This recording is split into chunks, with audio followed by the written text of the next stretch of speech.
My name is Heather, and at 34, I should know better than to expect fairness from my in-laws. Yet here I was, watching my 8-year-old daughter Lily's excitement fade as every other child received Christmas gifts while her name was never called. 10 years of marriage to Jason taught me his family operated on unspoken rules I could never master. Lily looked down at her patent leather shoes, her brave silence breaking my heart more than tears would have. Then Jason stood up, reaching into his jacket pocket. If you're watching this now, drop a comment telling me where you're tuning in from, hit that like button, and subscribe to hear how my husband's simple envelope left an entire room of wealthy socialites speechless. Jason and I met in college.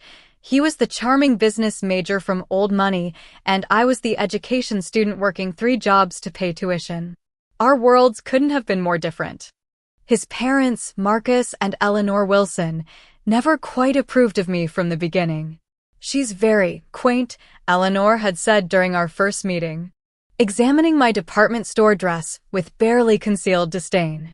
Despite their objections, Jason proposed after 2 years. Our wedding was smaller than the society event his mother had envisioned, which only widened the divide. Even after a decade of marriage, I remained the outsider who had somehow ensnared their golden boy. Jason's family wasn't just wealthy. They were generational wealth, the kind with family crests and vacation properties they visited only 2 weeks a year. Their 5-bedroom cottage in the Hamptons was bigger than the apartment building I grew up in. Marcus Wilson had inherited his father's investment firm and expanded it impressively, ensuring his 3 children would never worry about money. Our daughter Lily arrived 2 years after our wedding. While Eleanor dutifully took photos with her newest grandchild for social media, the emotional distance was palpable. She doted on her other grandchildren, especially those from Jason's sister Grace, who had married a state senator's son. Those grandchildren received monogrammed gifts for every occasion and featured prominently in framed photos throughout Eleanor's immaculate home. Lily, with her creative spirit and quiet intelligence, was different from her cousins. She preferred drawing to designer clothes and reading to writing lessons. In the status-obsessed world of the Wilsons, these were unforgivable departures from the expected path. She's very much like you, Eleanor would say, making it sound less like an observation and more like a diagnosis. As each Christmas approached, my anxiety would build. The annual Wilson family Christmas celebration was a production that Eleanor planned meticulously. From the imported decorations to the precise seating arrangements that somehow always left me between distant relatives or business associates rather than my husband. This year, Lily had been especially excited. She had recently won a school art competition, and despite my warnings not to get her hopes up, she had wrapped her winning watercolor painting as a gift for her grandparents. At 8 years old, she still believed that effort and love would eventually win them over. "Do you think Grandma will put my painting in the hallway with the other pictures?" she had asked while carefully wrapping it the night before. "That would be lovely," I answered noncommittally, not wanting to crush her spirits. Jason remained the eternal optimist about his family. "They're getting better," he would insist after each strained interaction. "They just express love differently." The morning of the Christmas gathering, Lily woke up at dawn, already bubbling with excitement. She insisted on wearing the red velvet dress Eleanor had sent last year, though it was slightly too small now. "Grandma gave it to me," she explained, as if wearing it might finally earn the approval she craved. The drive to the Wilsons' sprawling colonial home in Greenwich took nearly an hour. With each mile, I could feel myself tensing while Jason maintained a cheerful commentary about family members we would see. Lily sat in the back, her wrapped painting balanced carefully on her lap, rehearsing what she would say when she presented it. As we pulled into the circular driveway lined with luxury vehicles, Jason squeezed my hand. "This year will be different," he promised. "Trust me." I nodded, not believing him but appreciating the gesture. The massive wreath on the front door featured gold and cream ribbons that matched the garlands wrapped precisely around each column. Everything about the house screamed perfection and wealth, including the uniformed staff who opened the door before we could even ring the bell. Eleanor Wilson appeared immediately, her silver hair perfectly coiffed, wearing a designer outfit that probably cost more than our monthly mortgage payment. "Jason, darling," she exclaimed, embracing her son while air-kissing near his cheek. "So glad you made it safely." She then glanced at me with a practiced smile. "Heather, that sweater is festive." Before I could respond, she bent slightly toward Lily. "And Lily, my goodness, how you've grown. The other children are in the playroom. Margot is showing everyone her new writing ribbons." Lily hesitated, clutching her wrapped painting, but Eleanor had already turned away to greet another arriving family. Jason nodded encouragingly at our daughter. "Go ahead, sweetheart. We'll be right here." As Lily reluctantly headed toward the playroom, I took a deep breath and prepared for another Wilson family Christmas. The Wilson home had been transformed into what could only be described as a Christmas showroom. A 14-foot tree dominated the main living room, adorned with antique ornaments and coordinated ribbons that matched the overall cream and gold theme. Garlands draped every doorway, and arrangements of white roses and evergreens sat on every surface. It was beautiful but sterile, lacking the warmth and joy that Christmas decorations usually bring. As we moved through the house, various family members greeted Jason with genuine enthusiasm while offering me polite but distant acknowledgments. Jason's sister Grace immediately pulled him into conversation about their recent family vacation to Aspen, pointedly not asking why we hadn't joined them, though we both knew it was because we hadn't been invited. "Heather, you look well," Grace said, finally turning to me. Her gaze flickered over my outfit, a red cashmere sweater and black slacks that had seemed perfectly appropriate at home but now felt woefully inadequate. "Have you done something different with your hair?" "Not really," I replied, touching my simple shoulder-length bob self-consciously. She responded meaningfully. "Bold choice." Jason's brother Andrew arrived with his wife Stephanie and their 3 perfectly coordinated children. Andrew was the most tolerable of Jason's siblings, occasionally making an effort to include me in conversations. Stephanie, however, was cut from the same cloth as Eleanor. "Heather." Stephanie air-kissed near both my cheeks. "We missed you at the charity gala last month. Though I suppose teaching must keep you so busy. It's admirable how you insist on working." The implication was clear. The other Wilson wives didn't need to work. My job as an elementary school art teacher was viewed as a quirky hobby rather than a career I was passionate about. "I love teaching," I said simply, refusing to apologize for my profession. I made my way to the bar set up in the corner, desperately needing something to take the edge off. The bartender, an actual hired bartender for a family gathering, prepared me a glass of white wine. "Make it a double," came a voice beside me. It was Diana, Andrew's sister-in-law from his wife's side, who always seemed as uncomfortable at these gatherings as I was. If I have to hear Eleanor talk about her summer in Provence one more time, I might need the whole bottle. I smiled gratefully at the ally. "How long have you been here?" 45 excruciating minutes, she replied. "I've already been asked if I've considered Botox and informed that my dress would be more flattering if I wore shapewear." I winced in sympathy, and we clinked glasses in silent solidarity. Across the room, I spotted Lily emerging from the playroom, looking slightly dejected. I excused myself from Diana and made my way over. "Everything okay, sweetie?" I asked quietly. She shrugged. "Margot says my dress is from last year's collection. And Emma said her mom said you can't afford to put me in the right schools." My blood boiled at 8-year-olds already parroting their parents' snobbery, but I kept my face neutral. "Well, those aren't very kind things to say, are they? Where's your painting?" "I put it under the tree with the other presents," she said. "Grandpa Marcus said all gifts go there." I nodded, spotting the carefully wrapped package among the professionally wrapped presents in matching paper. The comparison made my heart ache. Eleanor appeared, champagne flute in hand. "Lily, darling, the children are having dessert in the kitchen. Why don't you join them?" As Lily walked away, Eleanor turned to me.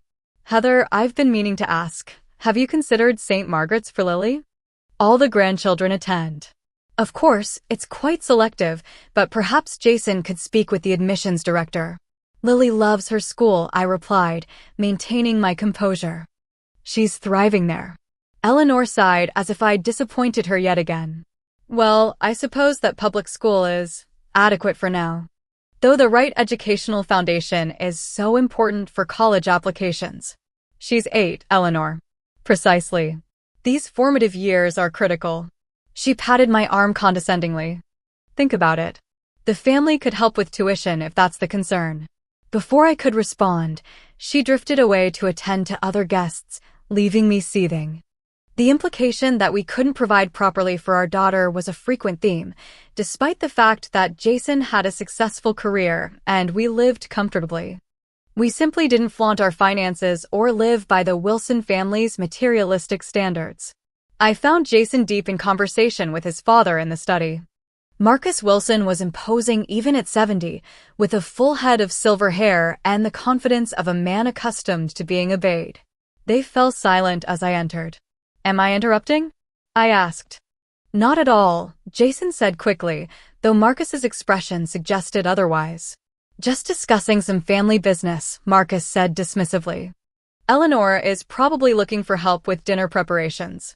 The suggestion that I should be helping in the kitchen rather than participating in family business wasn't subtle. I'd long ago realized that in Marcus's world, wives were decorative accessories meant to enhance their husbands' images, not equal partners. Actually, Jason interjected. I was just telling Dad about Lily's art competition win. Marcus's expression remained impassive. Yes, very nice. Though Grace's Emma has been accepted to the Junior Symphony Orchestra. Only 8 years old and already playing violin at a 6th grade level. Lily's painting beat out students 2 grades above her, I said, unable to stop myself. The judge was from the Metropolitan Museum. How nice, Marcus replied in a tone that indicated he found it anything but. Speaking of accomplishments, did Jason tell you that we've finalized Emma and Tyler's trust funds? Never too early to secure their futures. The pointed exclusion of Lily from this financial planning wasn't lost on me. I glanced at Jason, who looked uncomfortable but didn't contradict his father. A uniformed server appeared at the door. Mr. Wilson, Mrs. Wilson has asked me to inform everyone that dinner will be served in 5 minutes. Thank you, James, Marcus replied, standing to indicate our conversation was over. We'd better not keep Eleanor waiting. She's been planning this meal for weeks. As we followed Marcus out, Jason squeezed my hand apologetically. I squeezed back, but my disappointment was growing. Once again, Jason had failed to stand up to his father's subtle undermining of our family. The tension was building, and we hadn't even made it to dinner yet. Little did I know that the worst was yet to come. Eleanor Wilson's Christmas dinner was a production worthy of a magazine spread. The formal dining room table had been extended to accommodate all 24 guests and was adorned with an elaborate centerpiece of white roses, gold ornaments, and greenery that ran the entire length.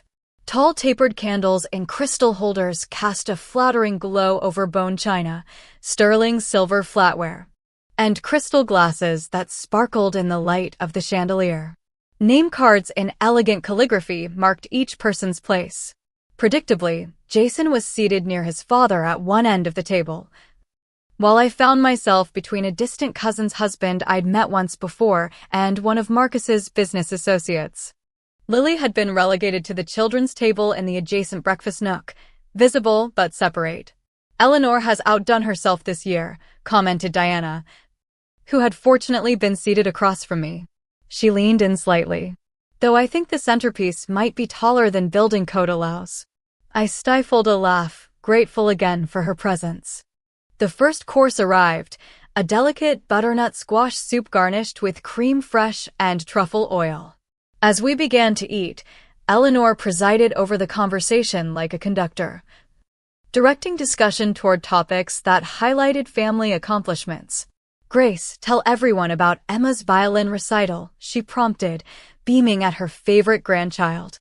Grace launched into a detailed account of 8-year-old Emma's apparently flawless performance, which led to Eleanor announcing that they'd already begun looking at Juilliard's pre-college program. What about you, Stephanie? Eleanor continued. Didn't Tyler win that swimming competition? And so it went around the table, each grandchild's achievements carefully highlighted and praised. Jason tried twice to mention Lily's recent art award, but each time the conversation was smoothly directed elsewhere before he could finish. From the children's table, I could see Lily watching the adults, likely noticing how her cousin's parents beamed with pride as their accomplishments were discussed. My heart ached for her, but I maintained my composure, determined not to create a scene. The business associate beside me, whose name I'd already forgotten, attempted small talk. Jason tells me you're a teacher? Yes, elementary art education. I replied. How quaint, he said, echoing Eleanor's favorite dismissive compliment. My wife used to volunteer at schools before the children came along. She found it quite fulfilling to give back. I bit my tongue against pointing out that teaching was my career, not a charitable hobby. Instead, I nodded politely and turned my attention to my plate. By the time the main course arrived, a perfectly cooked beef Wellington with roasted vegetables and potatoes dauphinoise, the conversation had turned to vacation properties. Grace and her husband were considering a second home in Vail to complement their beach house in the Hamptons. Andrew and Stephanie had just returned from viewing potential properties in Tuscany. What about you, Jason? Eleanor asked. Still in that starter home? It's been 8 years now? Our 3-bedroom colonial in a good school district was hardly a starter home. But by Wilson standards, it might as well have been government housing. We love our neighborhood, Jason replied diplomatically. Lily's school is excellent, and Heather's commute is reasonable. Well, when you're ready to move to something more suitable, you know your father and I would be happy to help, Eleanor said. Her tone making it clear she found our contentment with our current home baffling. The dig at our financial independence wasn't lost on anyone at the table. I caught a few uncomfortable glances from relatives who recognized the insult but would never challenge Eleanor. Marcus cleared his throat. Speaking of properties, we've decided to open the Aspen House for New Year's. Family only, of course. Grace, Andrew, we'll expect you both. The pointed omission of our family from this invitation created another awkward moment. Jason shifted in his seat but remained silent. Perhaps Lily could join her cousins, Eleanor suggested, as if offering a great concession. It would be good for her to spend more time with family.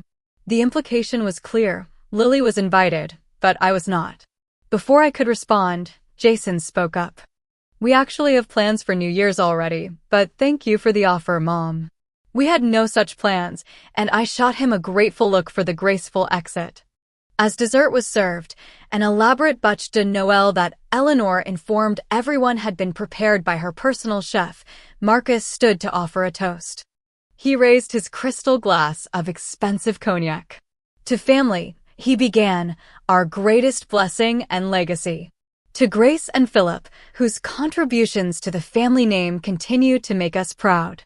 To Andrew and Stephanie, whose business acumen proves the Wilson blood runs strong. He continued acknowledging various family members, including several of the grandchildren by name. Jason and I exchanged glances as it became increasingly obvious that we would not be mentioned. And to all gathered here, Marcus concluded, may the coming year bring continued success and growth to the Wilson name. Glasses clinked as everyone sipped their drinks. The exclusion hung in the air, but only Jason, Diana, and I seemed to notice or care. As the dinner dishes were cleared by the staff, Eleanor stood. Shall we move to the living room for the gift exchange? I believe Santa has been quite generous this year. The children, including Lily, perked up at this announcement. Despite the tensions of dinner, I hoped that the gift exchange might finally bring some joy to my daughter's evening. I was about to learn just how naive that hope had been. The Wilson living room had been transformed into a Christmas fantasia. The enormous tree dominated the space, and beneath it sat a mountain of presents, wrapped in coordinating papers of gold, cream and burgundy, each adorned with elaborate bows and name tags in the same calligraphy as the dinner place cards. The effect was both impressive and intimidating. Like everything else in the Wilson home, the children's excitement was palpable as they gathered around the tree, eyes wide with anticipation. Lily stood slightly apart from her cousins, but her face shone with the pure hope that only children can maintain in the face of disappointment. My stomach knotted with anxiety as I took a seat on one of the silk-upholstered sofas. Jason beside me. Eleanor outdid herself this year, whispered a female relative seated nearby. Those packages are from Bergdorf's. You can tell by the wrapping. Marcus took his position by the tree, reading glasses perched on his nose and a list in hand. In the Wilson family, even Santa's job had been usurped by the patriarch. Now, as is our tradition, Marcus announced, we'll distribute gifts by age, youngest to oldest among the children. This meant Emma, Grace's daughter, would be first at 7.5 years old, just slightly younger than Lily. A staff member stood ready to deliver packages as Marcus called out names.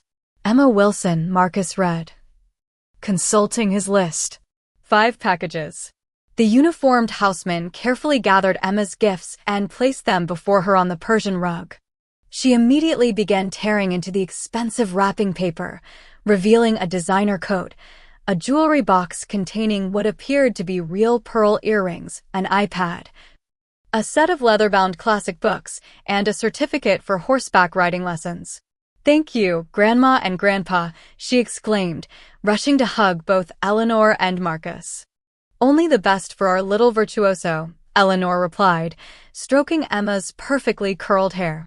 Next came Tyler, Stephanie's son, with 4 elaborately wrapped packages containing a drone, a child-sized luxury watch, designer ski equipment, and a gaming system. Each child was called forward in turn, cousins, second cousins. Even the children of Marcus's business partners who were hardly family at all. Each received multiple expensive, thoughtfully selected gifts. I watched Lily's expression as each name was called. Each child celebrated. Her initial excitement had given way to confusion, then a dawning realization as the pile of presents dwindled and her name remained uncalled. She kept her composure admirably, but I could see her small shoulders tensing, her fingers fidgeting with the hem of her dress. Jason's hand found mine, squeezing tightly. I glanced at him and saw a muscle working in his jaw, a rare sign of anger from my typically easygoing husband. Finally, the last child, a 13-year-old distant cousin, received his gifts. The mountain of presents had been reduced to a small pile, clearly marked for the adults in the room. Lily stood alone among her cousins, the only child empty-handed. A heavy silence fell over the room as the adults gradually realized what had happened. A few exchanged uncomfortable glances. Diana looked openly appalled. Even some of the children seemed confused by the oversight. Well, Marcus said, clearing his throat and shuffling his papers. That concludes the children's gifts. Adults will begin with. Dad. Jason interrupted, his voice tight. You seem to have missed Lily. Marcus blinked, looking genuinely surprised as he glanced down at his list. Oh? Let me see. Eleanor stepped forward quickly, her society smile firmly in place. Oh dear, there must have been some confusion. Lily, darling, I'm sure your gifts are here somewhere. We certainly wouldn't forget you. But her eyes didn't meet mine, and I knew with sickening certainty that this was no oversight. This had been deliberate, a calculated slight meant to reinforce our family's outsider status. Lily looked down at her patent leather shoes, the ones she'd polished specially for tonight. It's okay, Grandma, she said in a small voice that broke my heart. Maybe Santa got confused. A few awkward chuckles rippled through the room, but most guests looked deeply uncomfortable. Grace busied herself helping Emma organize her gifts. Stephanie suddenly became very interested in the ornaments on the tree. I'm sure it was just a mix-up, Eleanor continued, though she made no move to actually look for any misplaced gifts. Perhaps they were delivered to your house instead? Or they might be delayed. On Christmas Eve? Diana muttered under her breath. How convenient. I was about to stand to take Lily and leave this toxic environment when I felt Jason's hand on my arm. He stood instead, his expression unreadable. Actually, he said clearly, his voice carrying through the awkward silence, there is one more gift. I've been saving it for last. All eyes turned to him as he reached into his jacket's inner pocket and withdrew a cream-colored envelope. Eleanor looked confused, while Marcus frowned slightly. Jason. We agreed to coordinate all gifts, Eleanor said with a tight smile. To avoid any discrepancies. Jason ignored her, walking to where Lily stood and kneeling to her level. This is for you, sweetheart. Your mom and I have been waiting for just the right moment. Lily took the envelope uncertainly, looking from her father to me. I nodded encouragingly, though I had no idea what Jason had planned. With careful fingers, she broke the seal and opened the envelope. The room had gone completely silent. Every eye fixed on my daughter as she pulled out what appeared to be official documents. At 8, she couldn't understand what they represented. But the gold seal and formal language clearly impressed her. What is it, Daddy? She asked. Jason smiled, and for the first time that evening, it reached his eyes. It's your future, Lily. And it was supposed to be open last, because it's the most important gift of all.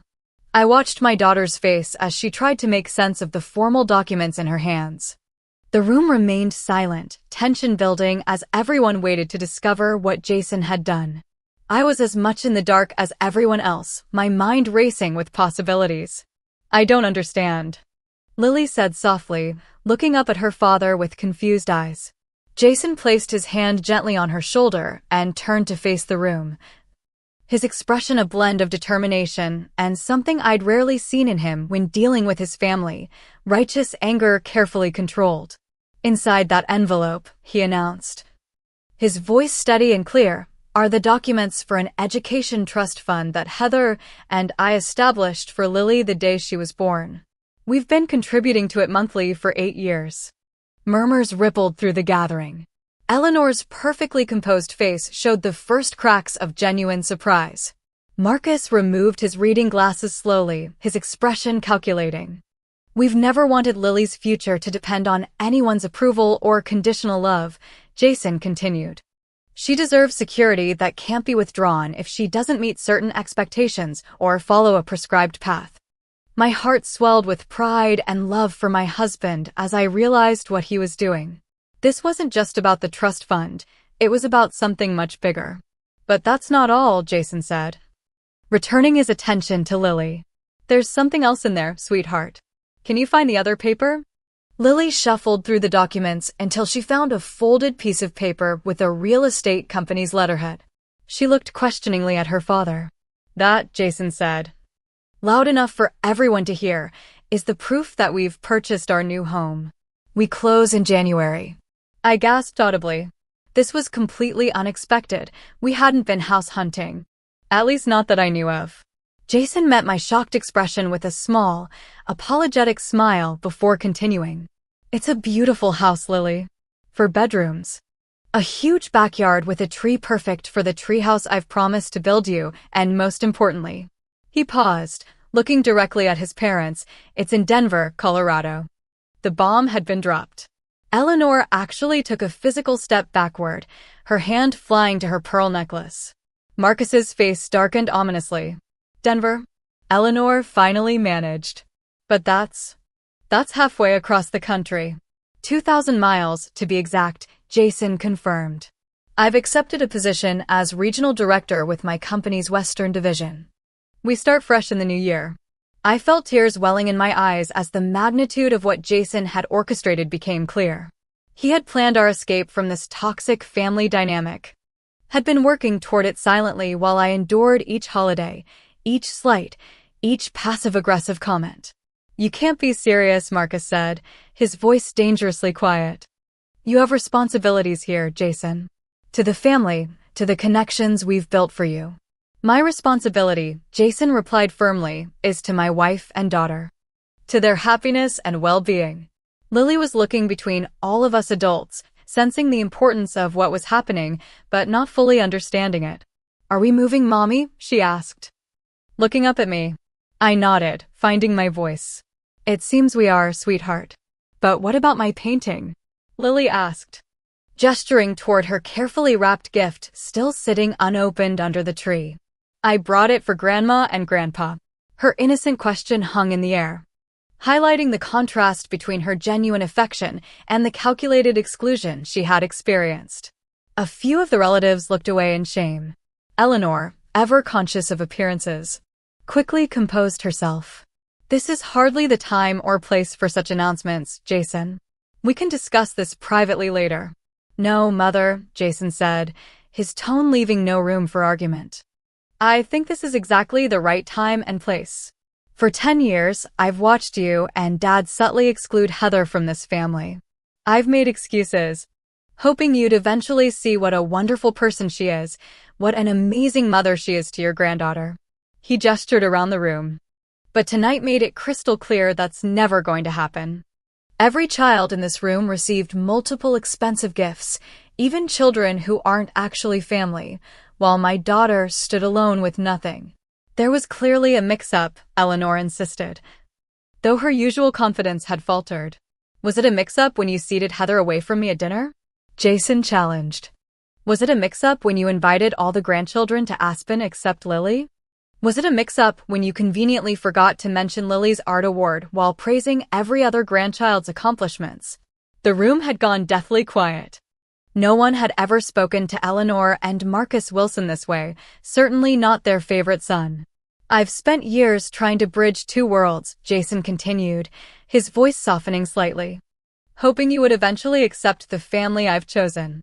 But I realize now that some bridges can't be built when one side has no interest in connecting." Marcus stepped forward, his expression hard. "If you do this, if you move across the country without consulting us, there will be consequences, Jason. Financial consequences." For the first time, I saw Jason smile.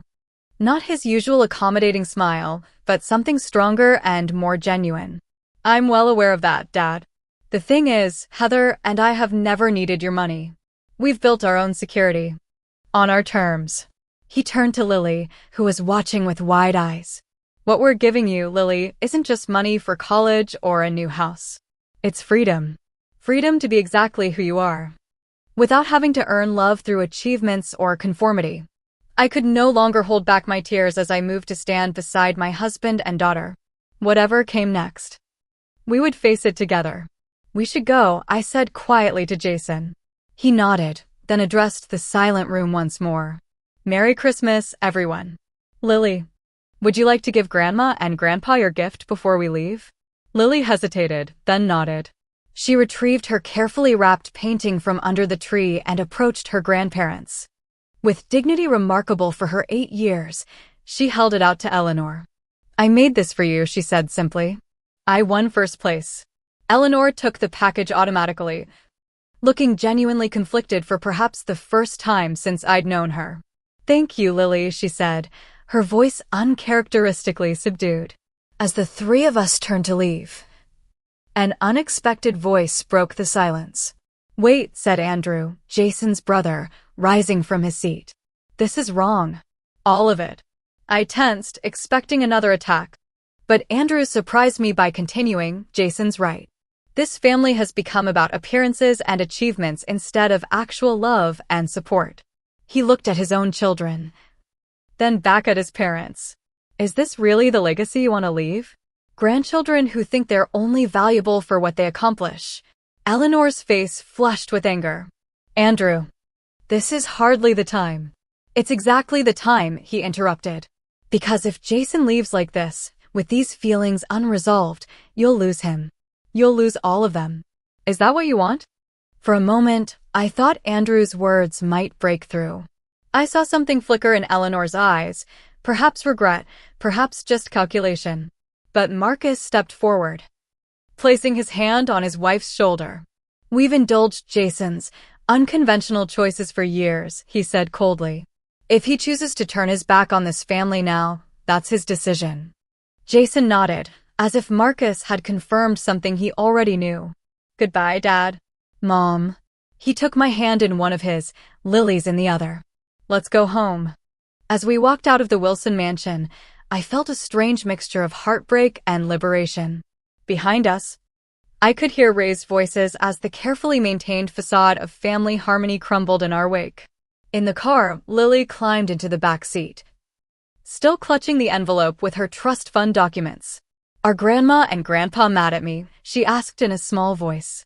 Jason met my eyes over the center console, both of us struggling with how to answer. Finally, I turned to look at my daughter. "No, sweetheart," I said. "They're not mad at you."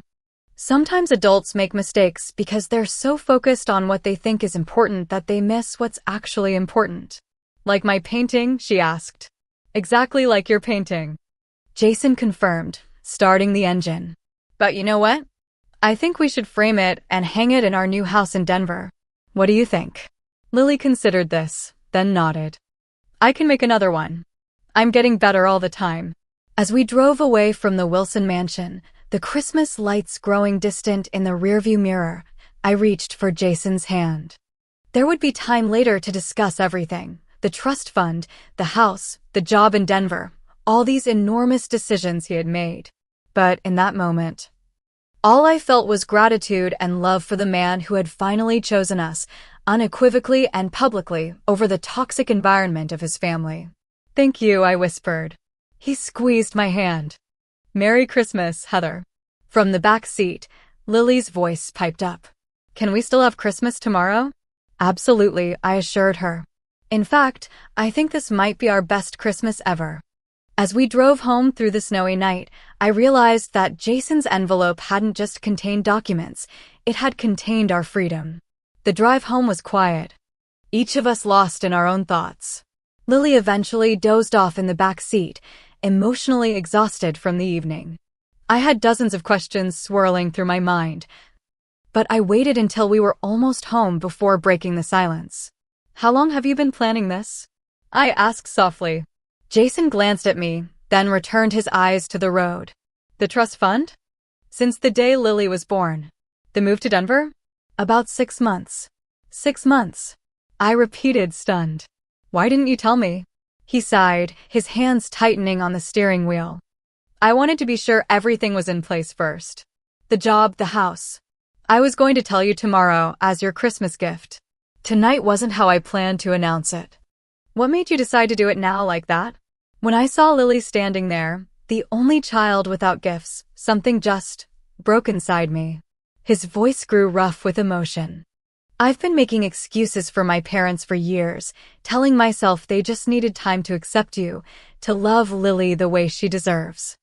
But watching them deliberately hurt my daughter, our daughter, I finally saw them clearly." We pulled into our driveway, the modest Christmas lights we'd hung on our porch welcoming us home. Jason turned off the engine but made no move to get out of the car. "I'm sorry I didn't include you in the decision," he said, turning to face me. "That was wrong. If you don't want to move to Denver, we won't. The job offer is great, but nothing is worth upsetting our family." I reached out to touch his face, feeling the tension in his jaw. "Tell me about the house." A small smile tugged at his lips. "It's a craftsman style, about 100 years old, but completely renovated. 4 bedrooms, 3 bathrooms. A finished basement that would make a perfect art studio for you. The backyard has this massive oak tree. I immediately imagined building Lily a treehouse there. And there's a park within walking distance, and the school district is excellent. And the job: regional director for the Western Division. Better salary, better hours. And a company culture that actually values family time." He paused. "But most importantly, it's a fresh start. No more walking on eggshells around my family. No more watching you and Lily being subtly excluded and undermined." I considered his words, letting the full weight of what had happened tonight settle around me.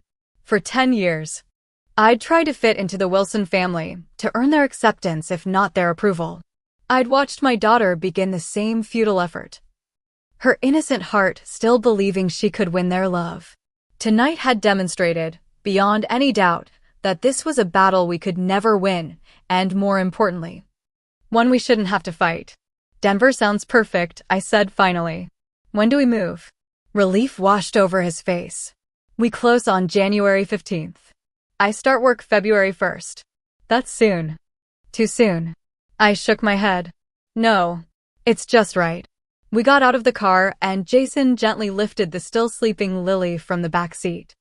As we entered our home, the home we would soon leave behind, I felt a weight lifting from my shoulders.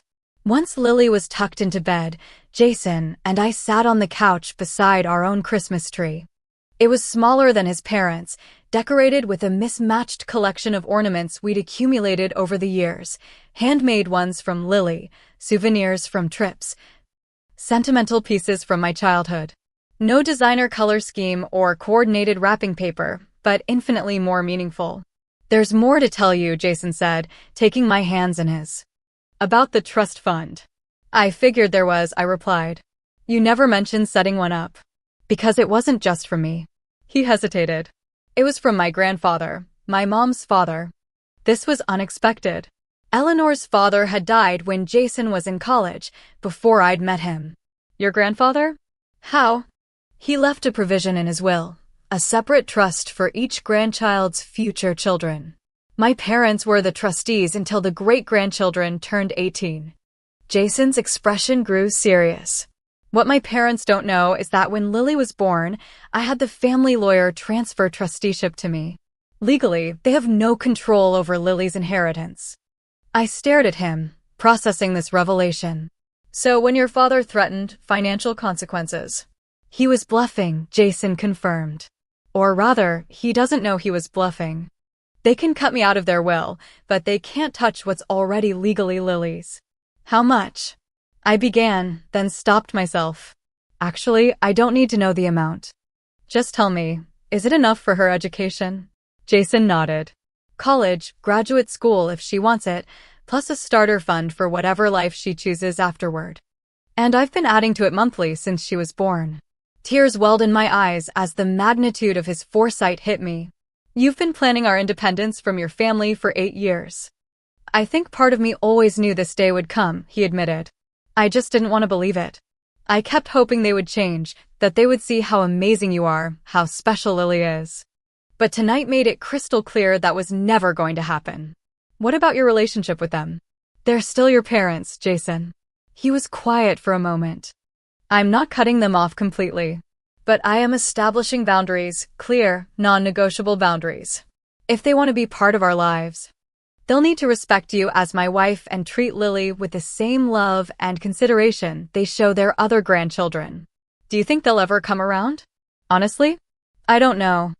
My father is too proud, too set in his ways. My mother, there might be hope there, eventually. But I'm done putting their approval above your happiness and Lily's emotional well-being." I leaned against him, feeling safer and more loved than I had in years. "What about the gifts under our tree? Should we still do Christmas tomorrow as planned?" Jason smiled. The first genuine smile I'd seen from him all evening. "Absolutely. In fact, let's make it the best Christmas ever. New traditions for our new beginning." "I love you," I whispered. "I've always loved you, but tonight I fell in love with you all over again." "I love you too," he replied, pulling me close. "More than any family name. More than any inheritance or social standing. You and Lily are my real legacy." As we sat together in the gentle glow of our Christmas tree lights, I realized that the true gift Jason had given us wasn't the trust fund or even the new house in Denver. It was freedom. Freedom from seeking approval we'd never receive. Freedom to be our authentic selves without apology. The envelope had contained far more than documents. It had contained our future. Christmas morning dawned bright and clear, sunlight reflecting off fresh snow that had fallen overnight. I woke to find Lily already up, sitting at the foot of our bed with barely contained excitement. "Is it time yet?" she whispered loudly when she saw I was awake. I glanced at the clock, 6:30 a.m., and nudged Jason. "Santa's been here," I told Lily with a smile. "Why don't you go down and check out your stocking while Dad and I get up?" She needed no further encouragement, racing out of the room and down the stairs. Jason groaned, rolling over to face me. "Merry Christmas," he mumbled, still half asleep. "Merry Christmas," I replied, kissing him lightly. "Ready for our last Christmas in this house?" The events of the previous night came flooding back, and he sat up, suddenly alert. "Are you really okay with all of this?" "The move, the job change, everything." "More than okay," I assured him. "I feel like I can finally breathe." Lily's excited call from downstairs interrupted any further conversation. We pulled on our robes and headed down to join our daughter, who was already examining the contents of her stocking. Our modest living room looked festive and cozy, nothing like the formal showpiece at the Wilsons, but filled with warmth and genuine joy. We'd splurged a bit on Lily's gifts this year: a new set of professional quality art supplies, books she'd been wanting, a tablet for games and reading, and a handcrafted dollhouse I'd found at an artisan fair. Nothing as extravagant as what her cousins had received, but chosen with care and knowledge of what would truly make her happy. As Lily tore into her presents with typical 8-year-old enthusiasm, the doorbell rang unexpectedly. Jason and I exchanged confused glances. Who would be visiting at 7 a.m. on Christmas morning? Jason went to answer while I helped Lily organize her growing pile of unwrapped gifts. A moment later, he returned with a stunned expression, followed by his brother Andrew and Andrew's 3 children. "Sorry to barge in," Andrew said awkwardly, stomping snow from his boots. "But the kids wanted to see their cousin, and I wanted to make sure you were okay." "We're fine," Jason assured him, though his surprise was evident. "What about you? Won't Mom and Dad be expecting you for Christmas breakfast?" Andrew's expression hardened slightly. "After you left last night, things got pretty heated. I told them what they did to Lily was unconscionable. Dad didn't take it well." "You stood up to Dad?" Jason asked incredulously. "Long overdue," Andrew replied with a shrug. "Anyway, I packed up the kids and we left. We're staying at a hotel until I figure out my next steps. But I didn't want Lily to think the whole family feels the way Mom and Dad do." His children approached Lily shyly, holding out gift bags. "We brought these for you," said his oldest son. "Merry Christmas, Lily." Lily looked to me for permission, and I nodded, touched by the gesture. Inside the bags were thoughtful gifts, art supplies, books, and a handmade friendship bracelet from Andrew's daughter. "Thank you," Lily said, her face lighting up. She immediately ran to her room and returned with some of her own drawings, which she presented to her cousins. "I didn't have time to wrap them." "They're perfect," Andrew assured her, examining the artwork with genuine appreciation. "You're very talented, Lily." As the children settled in the living room, comparing gifts and chatting, Andrew pulled Jason and me aside. "There's something else you should know. Mom showed up at my hotel room at midnight." "What did she want?" Jason asked warily. "To convince me to come back today, to maintain appearances." Andrew shook his head. "When I refused, she actually broke down. I've never seen her like that. She said she didn't mean to hurt Lily, that she just wanted to motivate you to return to the fold, or some such nonsense." "Emotional manipulation," I murmured. "Exactly," Andrew agreed. "But here's the thing, I think for the first time, she's realizing her tactics aren't working anymore. That she might actually lose her children and grandchildren over this." "It's too little, too late," Jason said firmly. "We're moving to Denver. The decision is made." "I know, and I support that," Andrew replied. "You need to do what's right for your family. I just thought you should know that there might be some cracks in Mom's perfect facade." "Dad, on the other hand, is furious," Jason finished for him. Livid, Andrew confirmed. "He's talking about changing the will, removing you from the family business holdings, the whole 9 yards. Jason exchanged a look with me before responding. "I expected as much." "It doesn't change anything." The doorbell rang again, and this time I went to answer it, half expecting to find Eleanor or Marcus on our doorstep. Instead, I found Diana, Andrew's sister-in-law and my ally from the previous night's dinner.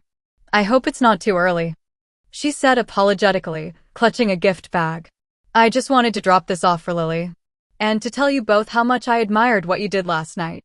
I welcomed her in, genuinely pleased to see her. The morning continued with more unexpected visitors, Jason's cousin Michael and his wife, who had always been friendly to me. A few family friends who had witnessed the previous night's confrontation and wanted to express their support, and finally, to my complete surprise, Jason's sister Grace. Unlike the others, Grace didn't bring a gift or words of support. She stood awkwardly in our entryway, designer coat still buttoned, as if uncertain of her welcome. "Mom sent me," she admitted. "She wants you to come back for Christmas dinner. She says last night was a misunderstanding, that Lily's gifts must have been misplaced." Jason's expression hardened. We both know that's not true. Grace. Grace had the grace to look uncomfortable. It's what she's telling everyone. Dad's furious about Andrew leaving too. The whole family Christmas is falling apart, and they need you both there to save appearances. That's not our problem, I said quietly but firmly. We're having our own Christmas right here. Grace looked around our living room, taking in the modest decorations, the scattered wrapping paper, the children playing together on the floor. For a moment, something like envy flashed across her face. You're really going through with this? Moving to Denver? Yes, Jason confirmed. And building a life based on love rather than obligation or appearance. Grace nodded slowly. I should get back. Emma has a recital this afternoon. She turned to leave, then paused. For what it's worth, I am sorry about Lily's gifts. That wasn't my decision. After she left, Jason and I exchanged glances, both recognizing that while not exactly an apology, it was perhaps the beginning of understanding. The day continued with an impromptu gathering. Andrew and his children stayed for breakfast, which turned into lunch, which extended into an afternoon of board games, conversation, and the kind of genuine family connection that had been missing from the Wilson formal gatherings. Diana joined us, bringing additional food and a bottle of champagne to toast new beginnings. As evening fell and our unexpected guests prepared to leave, Andrew pulled Jason into a final conversation by the door. I couldn't hear what was said, but the brothers embraced warmly before parting. What was that about? I asked as we closed the door behind the last visitor. He's thinking of moving too, Jason replied with a hint of surprise. Not to Denver, but away from here.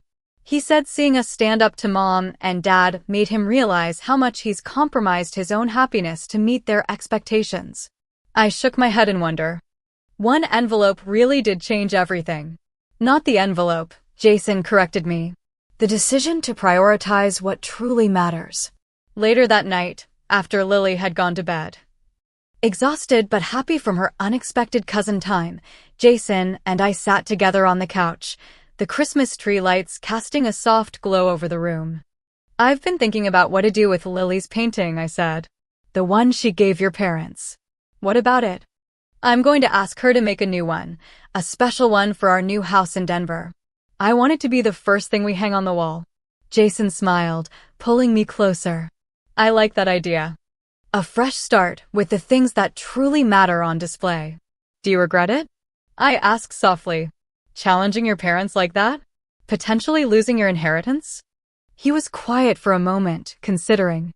No, he finally said. I regret not doing it sooner. I regret every time I let them make you feel less than. Every time I didn't speak up when they overlooked Lily. But last night? That was long overdue. 1 year later.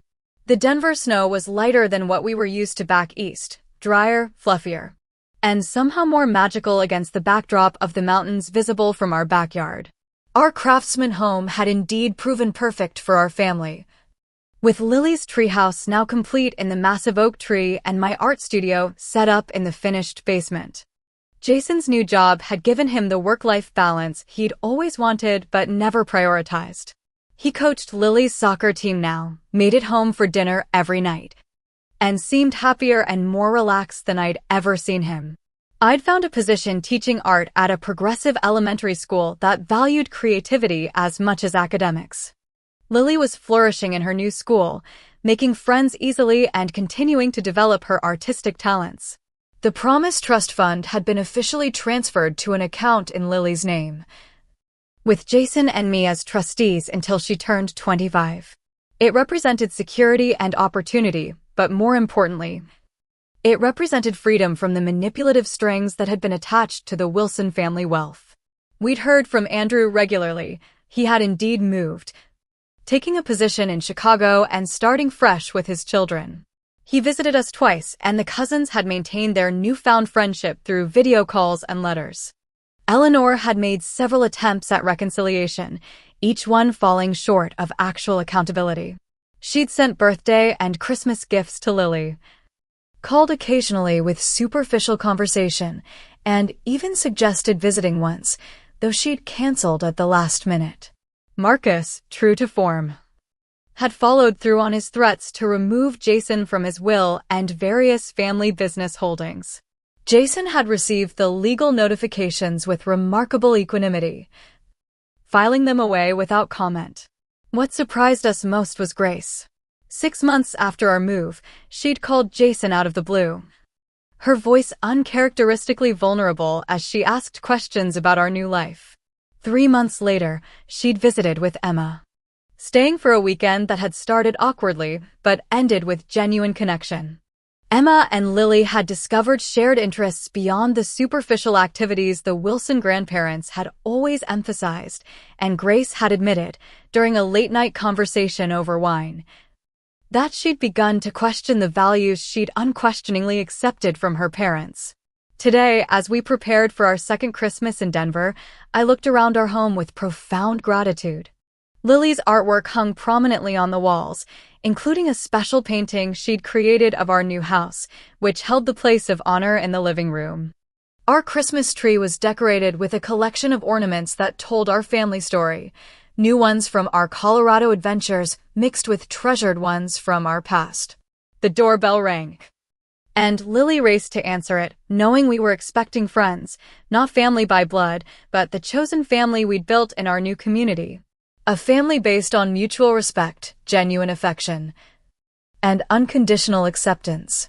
As laughter and conversation filled our home, I caught Jason's eye across the room. He smiled, raising his glass slightly in a private toast to our journey. One envelope had indeed changed everything, but the true gift had been the courage to choose love over obligation, authenticity over appearance, and happiness over hollow family legacy. "Everything okay?" Jason asked, crossing the room to join me. "Perfect," I replied, and meant it. Absolutely perfect. If you've ever had to stand up to family pressure or make difficult choices to protect your children, I'd love to hear your stories in the comments below. And if our journey resonated with you, please consider subscribing to hear more stories about choosing authentic happiness over toxic expectations. Don't forget to like and share this video if it touched your heart. Your support means everything. Wishing you all a holiday season filled with genuine love and joy, wherever and however you choose to celebrate.